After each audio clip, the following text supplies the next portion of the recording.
পছন্দের মানুষটাকে স্পেশাল কিছু খাওয়াই। এটা হচ্ছে পাওয়া।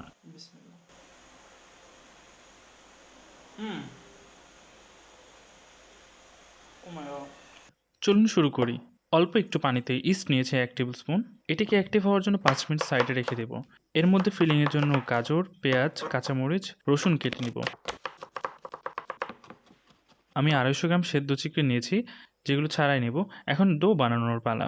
ইস্টের পানির মধ্যে দিব 3 কাপ ময়দা, লবণ 1 টিস্পুন, চিনি 2 টিস্পুন, তেল 1 টেবিল স্পুন।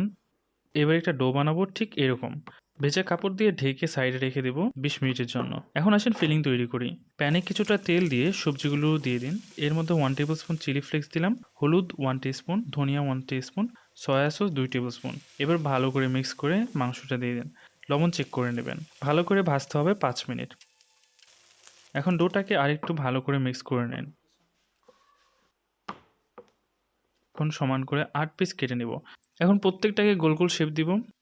তারপর ছোট ছোট পিঠা আকারে করে এর মধ্যে দিয়ে দেবো ফিলিংটা। এরপর আপনার ইচ্ছে মতো শেপ দিয়ে দিতে পারেন, মোমোজের মতো করতে পারেন। এখন স্টিম করার পালা। ঢাকনা দিয়ে বানগুলোকে 30 মিনিট স্টিম করুন। খেয়াল রাখবেন পানি যেন শুকিয়ে না যায়। ব্যাস এই তো, গরম গরম bao bun ready. Soft and tasty bao bun. আমার লেগেছে 1 ঘন্টা 15 মিনিট। আর আপনার? Must try.